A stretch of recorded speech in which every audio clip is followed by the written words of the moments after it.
सचिन बल्ला साहब, मैं शुरुआत आपसे कर रहा हूं। दुनिया की कोई ताकत हमें नहीं रोक पाएगी। अब सीबीआई क्या सच्चाई सामने लाएगी, इस पर उम्मीद करें पार्टियां।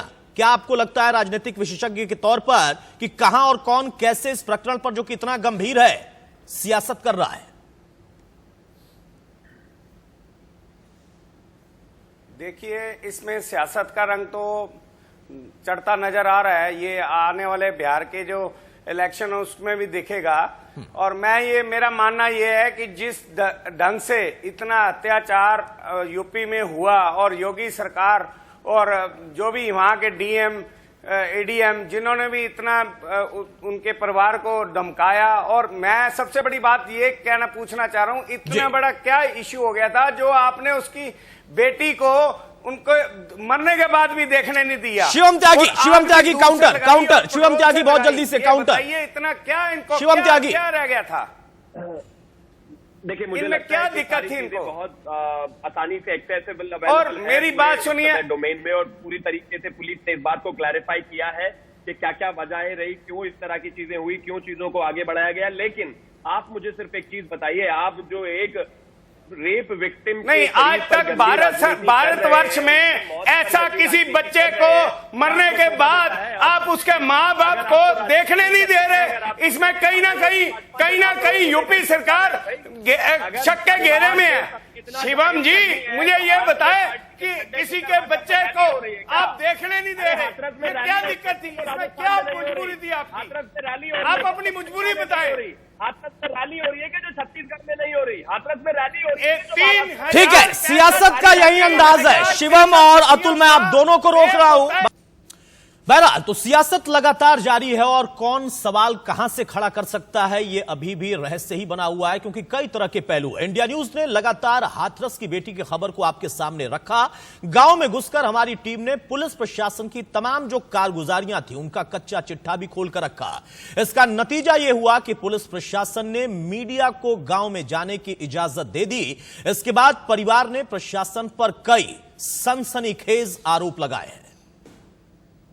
इससे पहले उत्तर प्रदेश के दो अफसर, अपर मुख्य सचिव गृह अवनीश अवस्थी और डीजीपी हितेश चंद, पीड़िता के गांव पहुंचे, जहां दोनों अफसरों ने जमीन पर बैठकर करीब 30 मिनट तक पीड़ित परिवार से बातचीत की। इस दौरान दोनों अफसर पीड़ित परिवार की ओर से कई बातों को अपनी डायरी में नोट करते दिखे और उन्हें भरोसा दिया कि वो दोषियों के खिलाफ कड़ी कार्रवाई करेंगे। साथ ही परिवार को बताया कि इस मामले में एसपी, सीओ और इंस्पेक्टर समेत 5 पुलिसकर्मियों को निलंबित किया गया है। साथ ही एसआईटी जांच चलने की बात भी बताई। उत्तर प्रदेश पुलिस के डीजीपी एचसी अवस्थी और अतिरिक्त मुख्य सचिव उत्तर प्रदेश के अवनीश अवस्थी परिवारजनों से मुलाकात करने के बाद अब बाहर निकल रहे हैं। आप देख सकते हैं कि मुलाकात लगभग आधे घंटे तक चली और उसके बाद अब कहीं ना कहीं यहाँ से बाहर जाते हुए कई सारे जो सवाल खड़े किए थे परिवारजनों ने इन्वेस्टिगेशन को लेकर, वो तमाम सवालों के जवाब को तराशने के लिए और उन सवालों के जवाब देने के लिए खुद मुख्य सचिव और उत्तर प्रदेश के डीजीपी यहाँ पहुंचे थे। इसके बाद दोनों अफसर, अपर मुख्य सचिव गृह अवनीश अवस्थी और डीजीपी हितेश चंद्र ने एक प्रेस कॉन्फ्रेंस भी की और दावा किया कि जो भी दोषी होंगे उन्हें बख्शा नहीं जाएगा, कड़ी से कड़ी सजा दी जाएगी।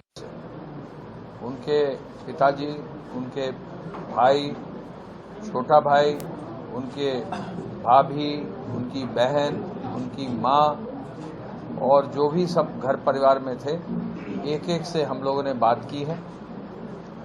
हमने उन्हें आश्वस्त किया है कि जो भी दोषी होगा उसके विरुद्ध कठोरतम कार्रवाई करेंगे। उधर हाथरस गैंग रेप पीड़िता का शव जलाने के 3 दिन बाद पुलिस ने मीडिया को पीड़ित के गांव में एंट्री दी, जिसके बाद इंडिया न्यूज की टीम पीड़ित के घर पहुंची और वहां देखा कि पीड़ित के गांव में पुलिस का पहरा है। ड्रोन से भी निगरानी की जा रही है। इसी घर में पूरा डेरा उन्होंने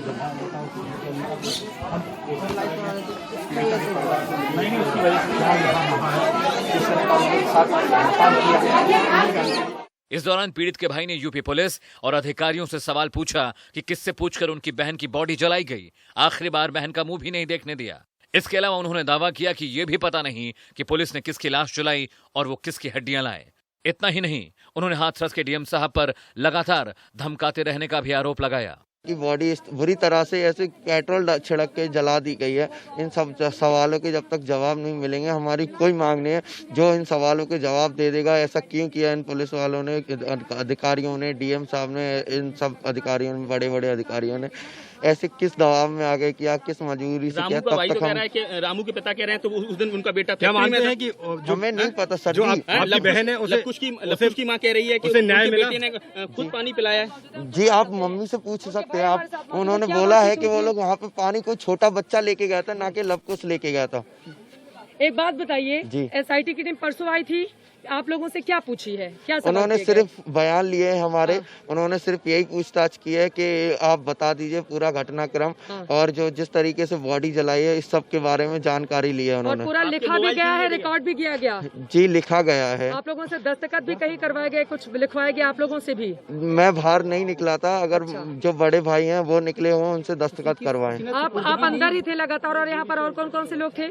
यहाँ जो बयान किन किन लोगों का लिया है एसआईटी ने? मम्मी का और जो बड़े भाई हैं। पीड़िता के भाई ने जिस तरह से बताया कि जो पुलिस है वो यहाँ पूरी तरह से पहरे पे थी, और अभी भी भले ही मीडिया को एंट्री दे दी गई है, लेकिन आप देख सकते हैं कि यहाँ पर पीएससी और पुलिस बल लगातार अभी भी डेरा जमाए हुए हैं। लगातार पुलिस यहाँ छावनी में तब्दील है। जो पूरा इलाका है, इस इलाके में अभी भी चप्पे चप्पे पर फोर्स नजर आ रहा है, और यही वो घर बताया गया है जहाँ जो आरोपी है उसका घर भी यहीं पास में बताया था। तो आप देख सकते हैं कि पूरे गांव में जो है पूरा भय का माहौल बना हुआ है।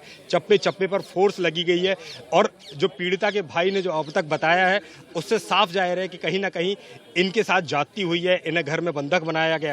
उधर पीड़ित की चाची ने दावा किया है कि पुलिस ने उन पर बयान बदलने के लिए दबाव डाला और उन्हें घर में कैद कर दिया। कहीं मिलने दिया जा रहा था कि कहीं लगता था कि प्रशासन कुछ न कुछ दबाव के चक्कर में आपके बयान बदलवाना चाहता है या कुछ और क्या बयान ही बदला जाता है। इतना सख्त कह रहे तो बयान बदले जा रहे हैं, और क्या होगा इससे ज्यादा? आपको कोई डराया धमकाया जा रहा था? आपको फैमिली यहाँ पर ये फैमिली से पूछिए क्या फैमिली में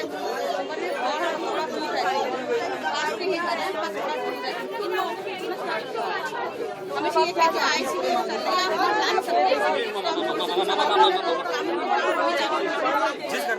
इतना ही नहीं, पीड़ित परिवार ने कहा कि डीएम और एसपी का नार्को टेस्ट होना चाहिए, क्योंकि वो लगातार झूठ बोल रहे हैं। लेकिन सरकार ने डीएम के खिलाफ अभी तक कोई कार्रवाई नहीं की है।